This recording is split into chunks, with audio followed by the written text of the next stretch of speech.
स्थित हमारे ब्लॉक के सभी अधिकारी कर्मचारीगण, उपस्थित सभी महाप्रधानगण, जिला पंचायत सदस्य और सभी प्रमुख जी के साथी जो घनिष्ठ मित्रों में से हैं, हमारे विधायक जी, सभी प्रधानगण, सभी क्षेत्र पंचायत सदस्य जो फूलपुर और पवई से यहाँ विराजमान हैं,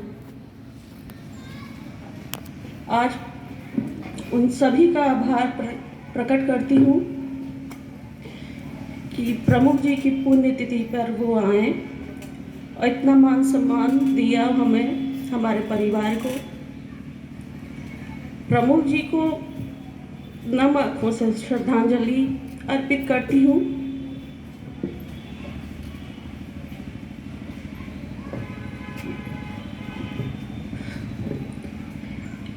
कुछ बोलने की स्थिति में नहीं हूँ फिर भी, लेकिन दो शब्द आप लोगों को बोलूँगी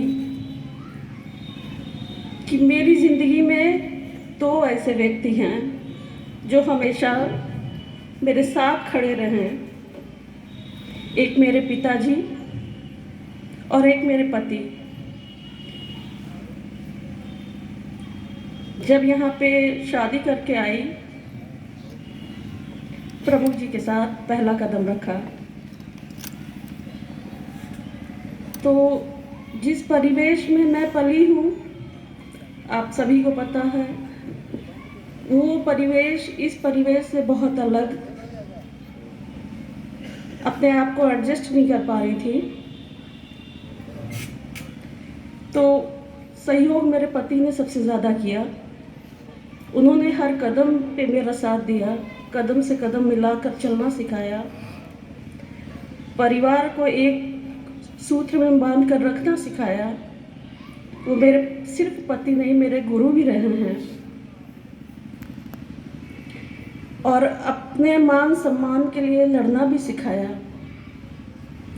अगर घर में कोई बात होती थी तो पहले बहुत चुप रहती थी, मैं बोलती तो ये बोलते थे, नहीं अपनी बात रखो, जो तुमने नहीं किया, गलत चीज़ें हैं, उस चीज़ का विरोध करना सीखो। अगर नहीं करोगी तो फिर दबाते चले जाते हैं लोग, चाहे वो परिवार हो या समाज हो। गलत को गलत और सही को सही कहो। ये सब चीज़ें उनसे सीखने को मिली हर कदम पे। और आज ही नहीं कि उनके जाने के बाद मैं बाहर निकली, वो थे तब भी मुझको लेके बाहर वो निकलते थे, ये आप सब लोग जानते हैं।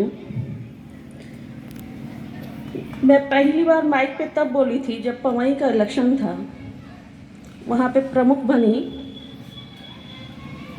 बैठे हुए थे, मेरे साथ उठ के चले गए और किसी ने माइक मेरे सामने ला के रख दिया। वो जानबूझ के चले गए हैं कि इसको माइक पे बोलना है। वो चाहते तो बोल सकते थे वहाँ पे मुझे एक ओवर करके, लेकिन मेरे सामने माइक ला के रख दिया गया कि प्रमुख जी बोलेंगी। और मेरी निगाह चारों तरफ उनको खोज रही थी कि प्रमुख जी कहाँ हैं, वो बोलें, मैं नहीं बोल पाऊँगी, लेकिन मन में था ये सब।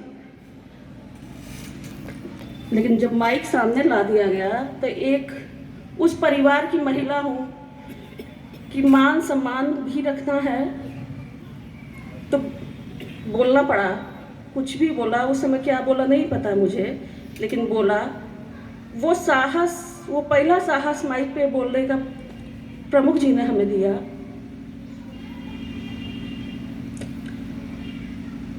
उसके बाद बहुत सी बातें होती थी हम लोगों के बीच में। शायद जो पति पत्नी से थोड़ी परे होती थी, हम लोगों के बीच में बहस होती थी। लेकिन किसी भी इतिहास को उठा के हम लोग करते थे तो थोड़ा वो बताते थे, थोड़ा हम, तो कुछ हम लोगों का बॉन्डिंग अलग थी। पति पत्नी कम और दोस्त ज़्यादा लगते थे। तो जब आपस में अगर पति पत्नी एक दोस्त बन जाते हैं तो वो रिश्ते अच्छे होते हैं, वहाँ पे लड़ाइयाँ कम होती हैं, आपस में माइंड मेकअप होता है। और एक दूसरे का पूरा सहयोग करते हैं। ये उन्हीं के सहयोग का नतीजा है कि इतनी बड़ी जिम्मेदारी उनके जाने के बाद मैं संभाल सकी,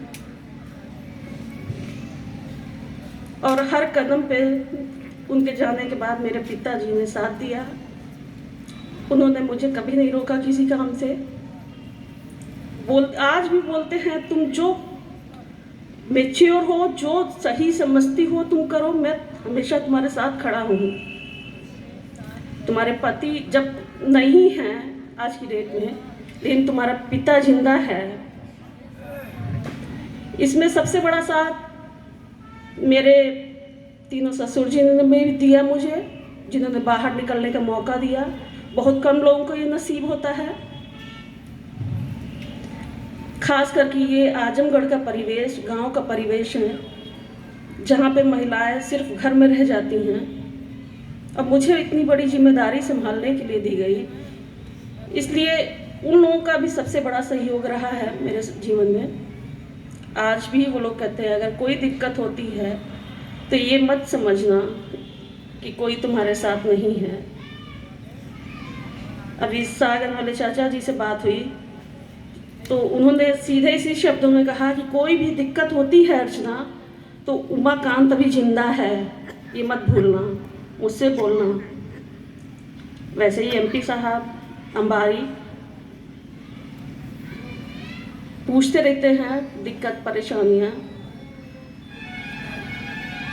इन लोगों का भी सहयोग मिलता रहता है।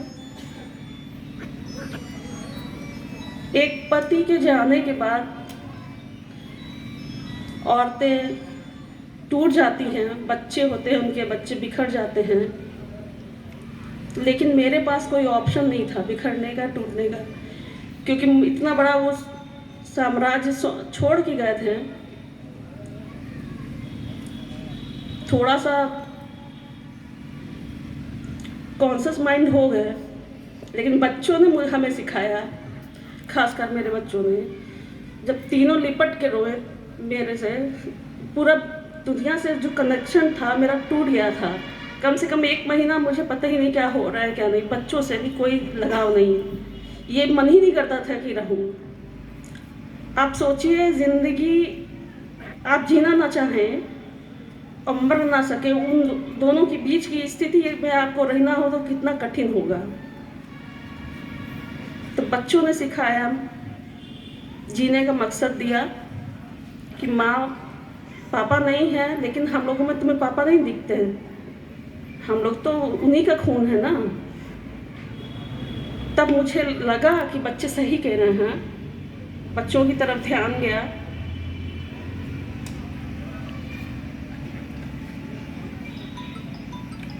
उसी समय से सारी जिम्मेदारियां संभाल ली। टाइगर भी बहुत छोटा था, उस लायक नहीं था कि संभाल सके। बहुत सी कठिनाइयाँ आई, परेशानियाँ आई, लेकिन कसम खा ली बच्चों से कि आंसू नहीं बहाऊंगी, बिना आंसू बहाए, क्योंकि पापा ने इतना कुछ किया है। अगर कोने में बैठ के आंसू बहाना हो तो बेकार है सब। अब मुझे करना है उनके लिए कुछ। उसी दम से कसम खाई कि बिना एक आंसू बहाए उनके सारे काम को अंजाम देना है। जो जो उन्होंने सोचा है उसको पूरा करना है। बच्चों को भी यही सिखाया। बच्चों में क्या संस्कार हैं क्या नहीं, ये उनके संस्कारों को देख के पता चलता है, माँ बाप ने जो दिया होगा। आप लोगों के आशीर्वाद से टाइगर के अब आप लोगों के बीच में आ गए हैं। आप लोगों का आशीर्वाद सदा रहा, सहयोग रहा, कदम से कदम मिला के रहें सारे लोग, और आगे भी यही चाहूँगी, सब साथ दें। और ये जो बच्चा है टाइगर, ये सिर्फ मेरा या प्रमोद जी का या हमारे परिवार का बच्चा नहीं है, ये बच्चा हमारी जनता का बच्चा है, आपके बीच का बेटा है, भाई है। जिस रूप में आप इसको स्वीकार करें, गलती हो डांट भी सकते हैं, समझा भी सकते हैं, बता भी सकते हैं। एक पिता बनकर, भाई बनकर। और यही महिलाओं के लिए भी कहना चाहूँगी कि कुछ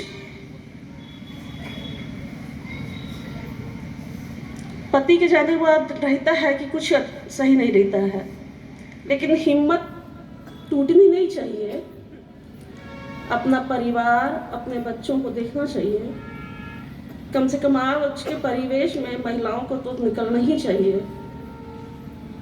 इस आगे कुछ बोल नहीं सकती हूँ, बस एक बात याद आती है।